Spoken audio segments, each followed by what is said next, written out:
Right, good evening, everybody. Welcome to this meeting of the Licensing and Regulatory Committee. We have apologies from Councillors Waters, Widdowson and Smalley, and everybody else is here, so I think we can get started. First item on the agenda is declarations of interest. Do any members of the committee have any disclosable interests to declare in relation to items on this agenda? No? Okay. I'm going to switch the agenda order slightly to take public participation before minutes. So we'll do public participation next. We have one member of the public registered to speak who is attending remotely, and that is Flick Williams. Can you hear us, Flick? Yes, good evening. Good evening. Welcome to the meeting. You have 3 minutes. You're welcome to start whenever you're ready.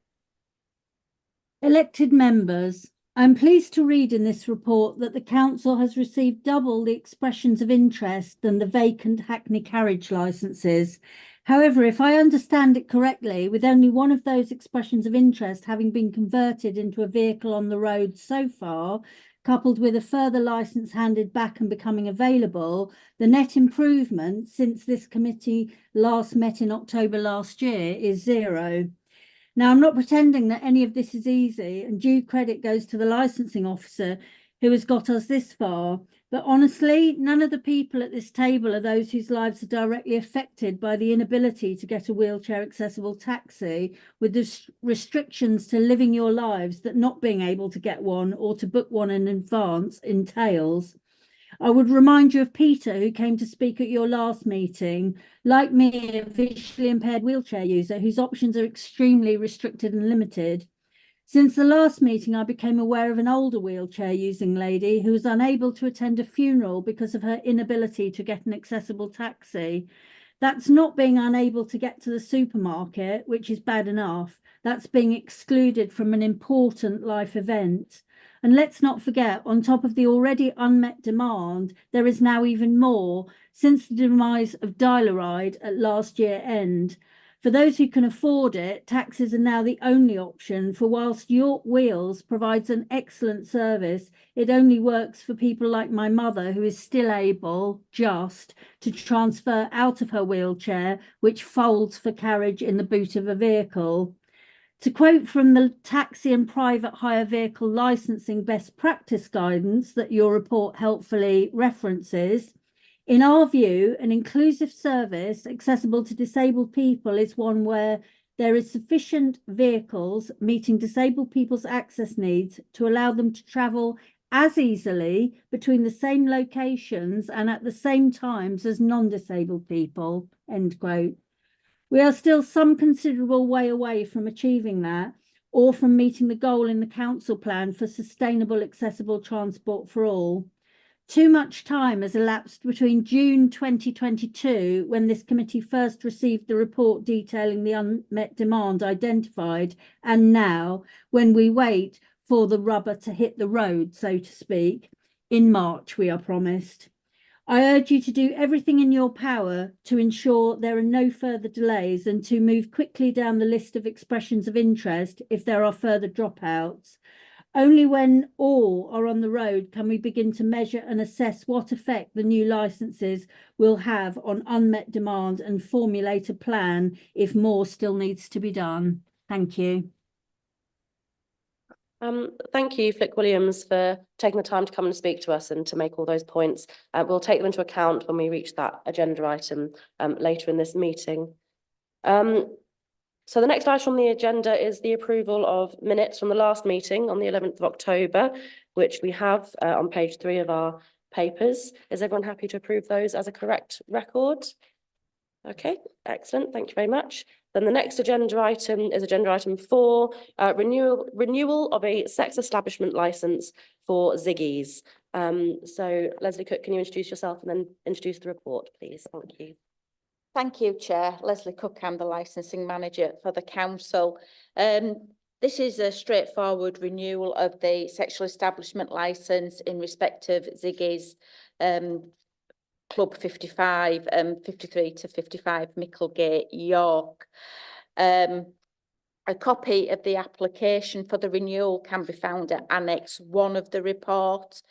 The application for The application is for the renewal of a sex establishment with opening hours Monday to Sunday from 9 p.m. until 3 a.m. and from 6 p.m. until 4:30 a.m. 6 p.m. until 4:30 a.m. on days when York races take place.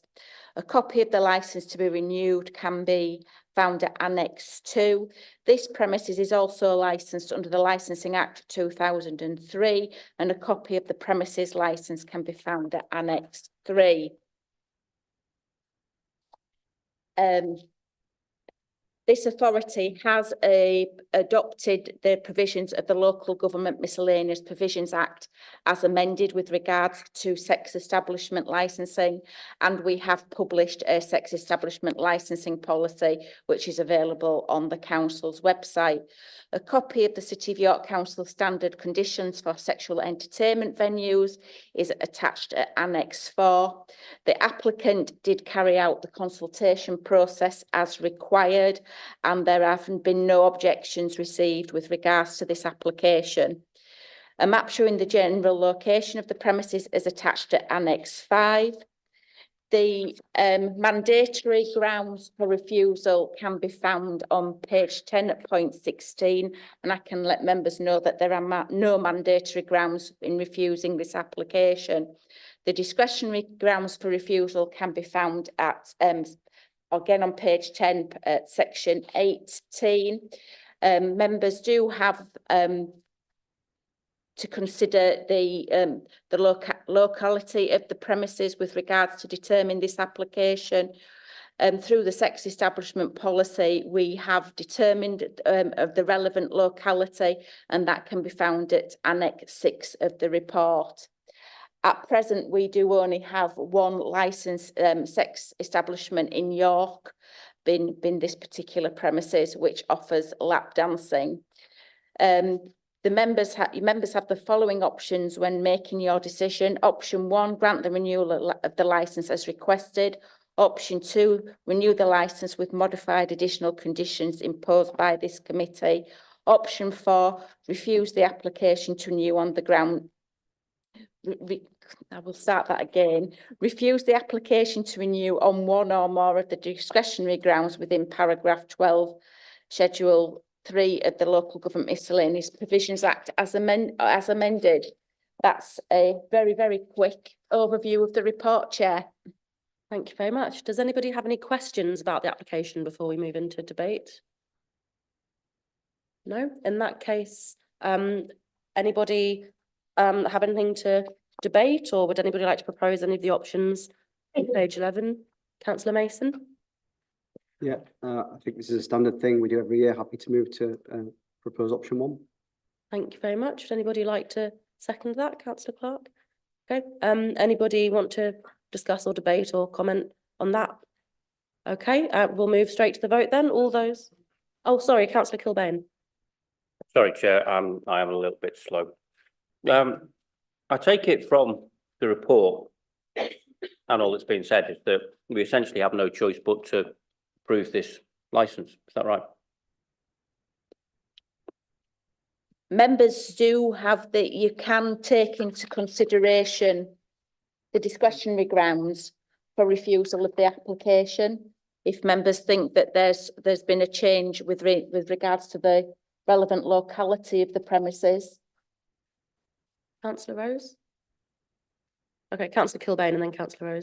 But I mean, I assume, you know, grounds such as, you know, this is not the 1970s, this is not, you know, the Benny Hill show. I mean, it just seems an anachronism that these kind of establishments still exist. So I guess the sort of the customers who use it, asking questions about the balance of male-female customers, asking questions about the balance of male-female performers, all those sort of equality aspects that we'd normally think about when we're in our committees, they're not relevant here. Is that the case?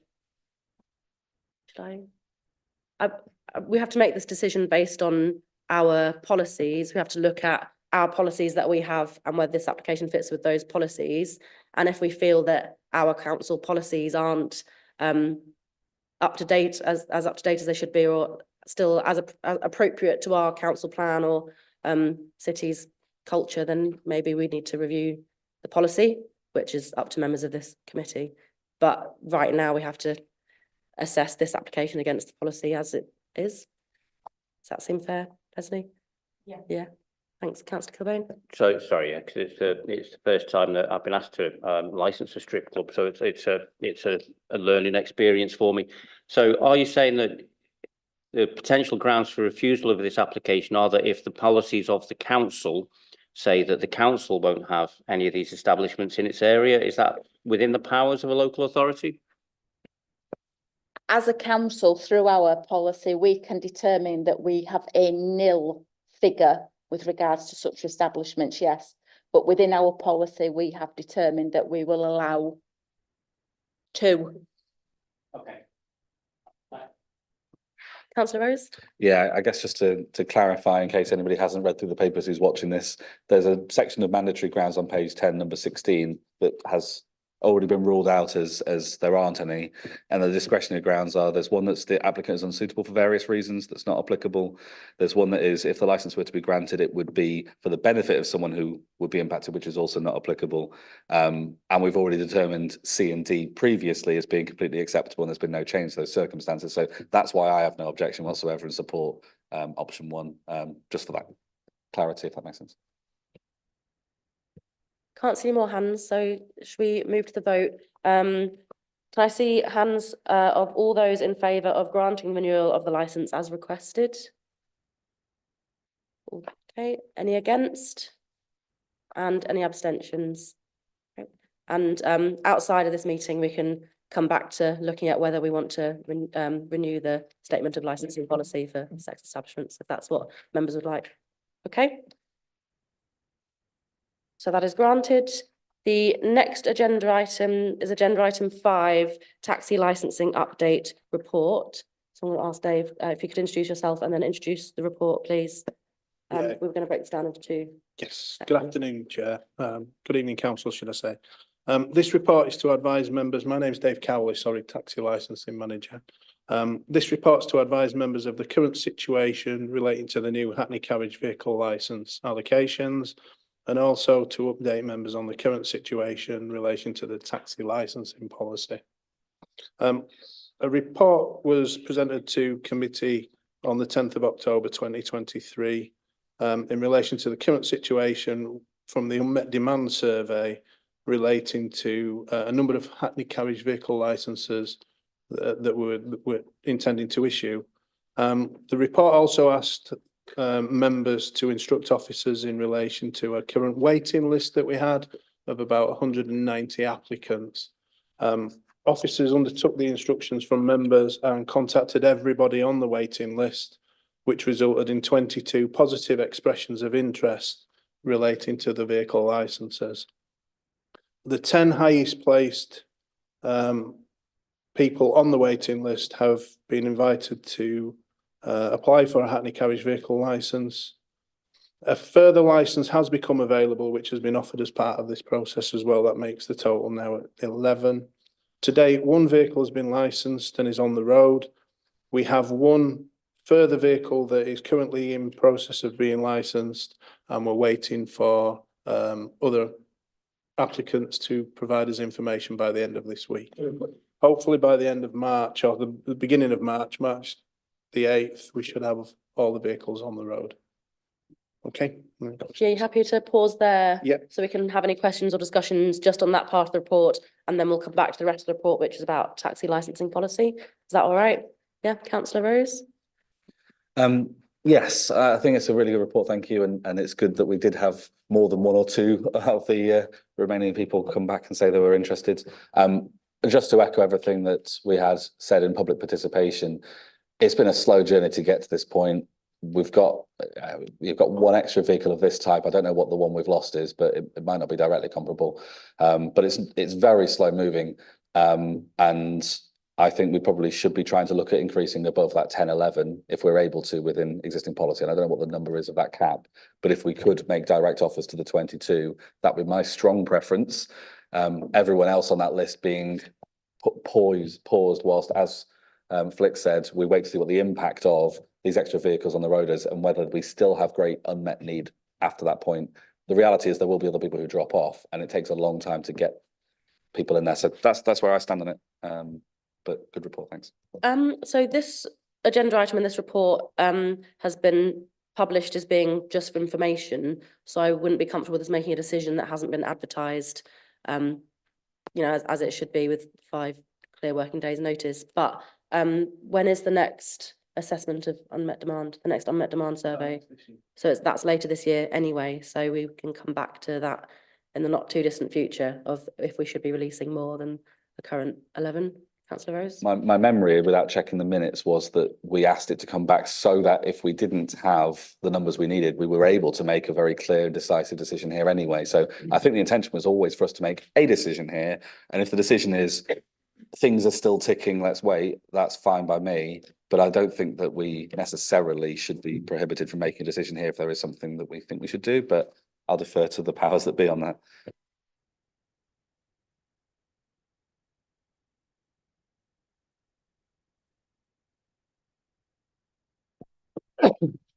Well, Chair, in answer to Councillor Rose's query, this officer report is for information only. There are no recommendations, no resolutions that have been published in accordance with the legal procedures for publishing agendas for decision making, so that the public know in 5 working days before a decision is going to be taken, and then members of the public can come and speak to that. So unfortunately, we cannot amend reports or add items to reports or create new agenda items in the middle of a committee meeting, unfortunately. So if members wanted to revisit the number of licenses that were being issued, that would have to be the subject of a further report with recommendations, and members would need to make a decision. I mean, a lot of work goes on between committee meetings to improve the accessibility of taxis and availability of accessible taxis, and trying to get that moving as quickly as possible. So we can talk about the quickest way to do that ahead of the next meeting if a decision is needed. Yeah. Councillor Rose? Yeah, I withdraw that suggestion then. I note the report. If we're able to have the ability to decide based on next month's meetings updates, hopefully it's not 1 or 2. Hopefully we get most of the 10 and we're in a different situation then. But if we're not, it'd be very good to be able to make a decision at that meeting if it's possible. Yeah, by the next meeting, which I think is in March, we'll have a much better idea by then of how many vehicles actually been, yeah. Okay.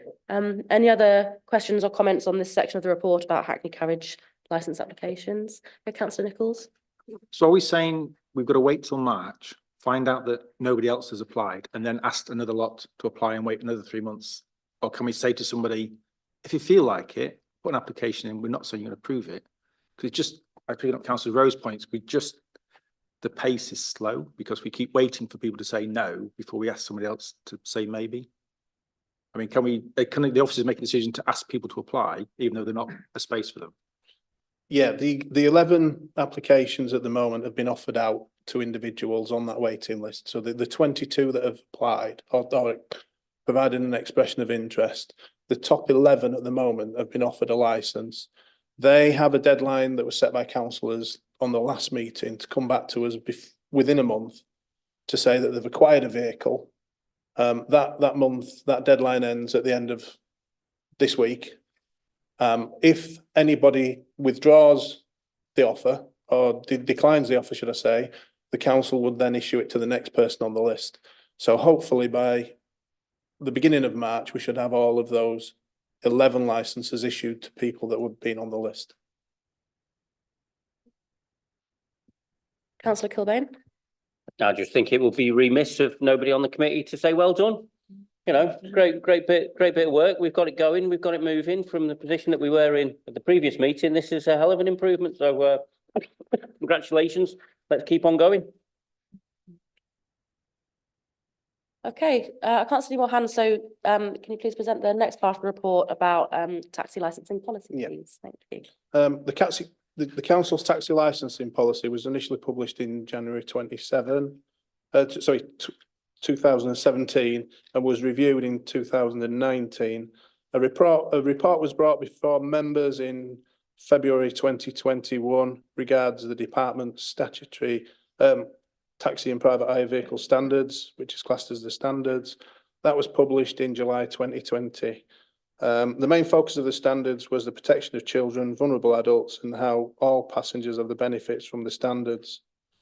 The council's already implemented a number of the requirements within the standards in its existing policy. A further report was brought on the 4th of October, seeking approval for officers to form a working party of members and representatives from the Hackney Carriage and Private Eye Associations to formally review the taxi licensing policy. That working party consultation was completed in early 2023. Public consultation was due to start on the taxi licensing policy in August. However, this has been delayed or was delayed due to the imminent update from the Department of Transport DFT on its taxi and private hire vehicle licensing best practice guidance. That guidance was published by the DFT on the 17th of November 2023, and there's a link in this report, at the end of this report, to that guidance. As a result of the update, additional amendments have been made to the draft licensing policy.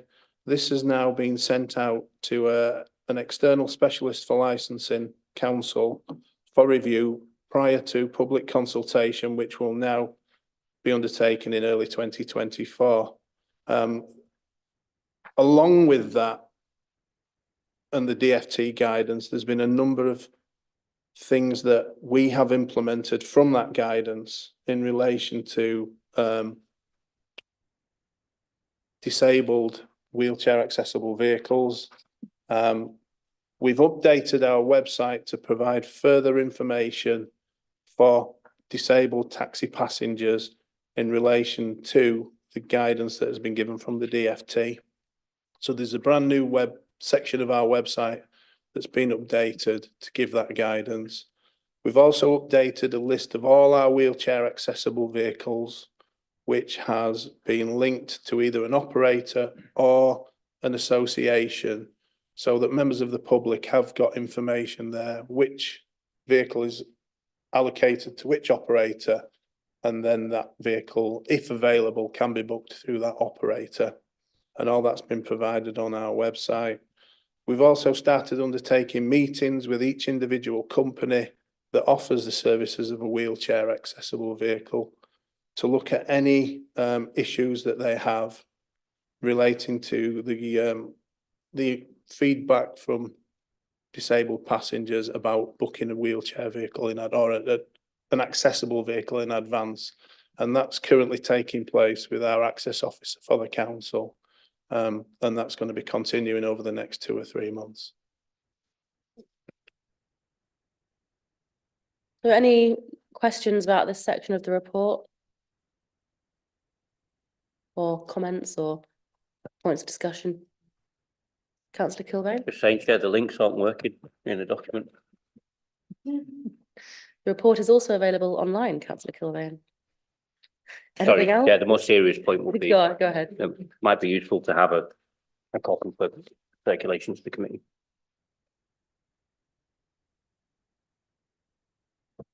Can't see any other hands, so should we note the contents of the report? Yep, thank you very much. Okay, next agenda item 6 is about statements of licensing policy for the Licensing Act 2003 and Gambling Act 2005. Leslie? Thank you. Yeah, this report is to advise members that a formal review is required of the statement of licensing policy with regards to the Gambling Act 2005, which must be undertaken this year. And it also advises members of a formal review of the Cumulative Impact Assessment, most commonly known as the CIA, which forms part of the statement of licensing policy under the Licensing Act 2003, which also must be undertaken throughout this year. And as the CIA forms part of the policy, it will also mean a full review of that statement of licensing policy as well. Under the Gambling Act, it's required that the statement of licensing policy has to be reviewed at least every 3 years. Our current policy was approved by Council in December 2021 and published in January 2022. So we have to make sure our policy is reviewed and published before January 2025. As a council, we also publish a local area profile with regards to that it sits alongside our statement of licensing policy for gambling. The council's business intelligence hubs provides that profile for us, and I will ask that team again this year to produce another profile for York. That profile is an aid for anybody who could be potentially applying for a new premise licence for a gambling establishment, and should be taken into consideration by our existing gambling establishments. The Community Impact Assessment and the Statement of Licensing Policy under the Licensing Act 2003. The Statement of Licensing Policy only has to be reviewed at least once every 5 years. However, we do have a Community Impact Assessment, and that has to be reviewed once every 3 years, I have to review the entire policy because of the fact that the CIA is in part of that policy. A link to all of our policies, the Community Impact Assessment and the Local Area Profile, our current ones, are available on the council's website. I haven't undertaken a formal consultation with regards to this report, but we will have to do formal consultations with regards to both policies and the Community Impact Assessment.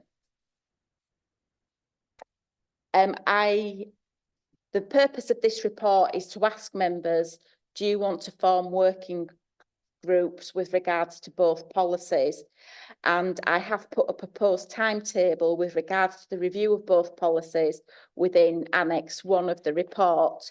So the options before you today are to determine that members of the committee will be part of working groups that review both policies and the Community Impact Assessment, and ask for members to express an interest if they would like to be part of that group, or determine, option 2, determine that members don't want to be part of a working group.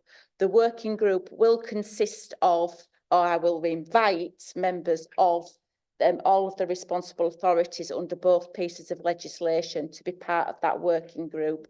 The police will be a very important part of the working group because their evidence-based puts together the Community Impact Assessment. So it's basically down to whether members want to be part of those groups. Does anybody have any questions for Leslie? Yeah, Councillor Cuthbertson. Thank you, Chair. It's not concerned directly with the report and the statement of licensing policy in the CIA. It is to do with the demand for a map of the local area as is produced in the local area profile. Is there any requirement for that to be produced more often than, if you like, in conjunction with the CIA? The local area profile with regards to gambling. Yeah. We as a council, as I say, the statement of licensing policy has to be reviewed at least every 3 years, so we can determine to do that at a shorter period if we wish, but we could review the local area profile as often as we like, because that is a separate document. My question was really, is there a demand for renewing it, reviewing the local area profile more frequently than between redrafts of the policy or the CIA? No, the last time we had an application for a grant of a gambling premise, I can't remember, to be quite truthful, but it's several years ago. It's just I realised I never asked that question when I was in a certain role, so I thought it is something that we raise when we inspect gambling premises, and we do inspect them annually, that they are aware of our local area profile, because they actually have to do a profile for their premises. Okay, thank you. Thank you, Chair. Councillor Kilbane. Thanks, Chair, and thanks for the report, Leslie. So, can I just double check, is this policy that we're looking to review just in relation to gambling then? We're doing, one of the policies is in relation to gambling, so the Gambling Act 2005, and the other policy in the Community Impact Assessment is to do with the Licensing Act 2003, so that's alcohol, late night refreshment and regulated entertainment licensing. So this is the opportunity to review our policies when it comes to strip clubs, bookies and bars. It's to do with bookies and bars, but not strip clubs, Okay. because that comes under sexual entertainment licensing. All right, thanks. So just within that, it would be good to see within the council priorities section of the report some reference to the each principle, so the equalities, affordability, climate and health, because in particular, especially when it comes to bookies, then equalities and affordability is definitely going to be an issue depending on where people live, which again will be reflected in the community impact assessment. So it would be good to see those reflected in future reports. With regards to both policies, there will be equalities impact assessments completed when both policies come to committee, whichever date they come for approval. Sorry, no, you misunderstand me. The council priorities now are equalities, affordability, climate and health. So with everything that we do, we need to think about those things. And certainly if you're looking at where bookies are located, then affordability is definitely something that needs to be considered in that, because they tend to prey on poorer areas of the city in order to make their profits. So, you know, that is something that I think needs to be front and centre in officers' minds, that each principles, equalities, affordability, climate and health, when compiling reports. Councillor Kent? So when do you know offhand, Leslie, when the review for the sexual entertainment licensing, that policy is going to come up? That policy isn't a statutory policy, so we as a council can determine as and when we do that. Councillor Rose? The same question, but framed the other way, which is when was the last time it was reviewed? Because if it's more than 3 years, then logically we probably should be putting it on the agenda.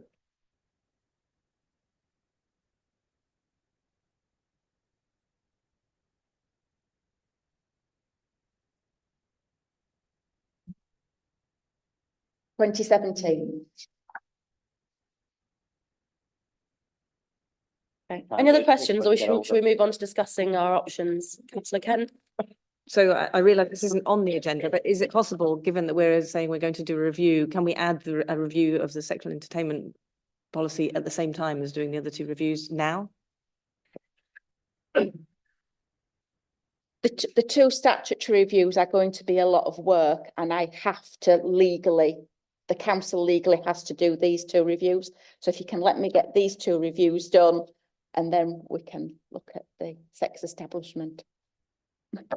And that gives committee members and anyone else who's interested time to read the statement of licensing policy for sex establishments and think about it before we then come to review it after these ones. Is that all right? Okay. So the options available to us are at the bottom of page 66 and top of page 67. Yes, either form a working group of anyone on this committee who's interested, and maybe relevant executive members if the committee would like, or not form a working group and look at it as a committee once the work's done. Councillor Rose? I think it'd be good for members to be involved throughout personally, so option 1 is my preference. Anybody else, anything to add? Okay. Anybody like to second that proposal? Yeah, Councillor Kent, okay. Oh, Can I propose option 1, please? Which is members to be involved throughout in the working groups. yes. Yes, option 1 has been proposed and seconded. So, and I can't see any hands to kind of debate that, or so can I see all those in favour of option 1, which is to form working groups? Any against? And any abstentions? Okay, great. Option 1 is passed. So outside of this meeting, Leslie will set up working groups. So anybody who's interested, get in touch with Leslie, and then we'll determine who's on it and when it will meet and that sort of thing. Okay. Yeah, if you just drop me an email if you're interested in being part of the group, please, and I can start getting things established. Thank you. Would members like it to just be members of this committee who would be on the working group, or also inviting relevant executive members who aren't on this committee, or any views on that? They might not take up the invitation, but would people like to extend the invitation? Yeah, is everybody happy with that? Yeah, that. Councillor Kent, you support that? formal vote, or are people happy to, I've seen nods and no one's put their hand up to disagree, or, yeah, okay, all right, great, thank you. So that is everything on that agenda item. That is the last item on the agenda, and I don't have any urgent business. So that is everything. Thank you very much, everybody.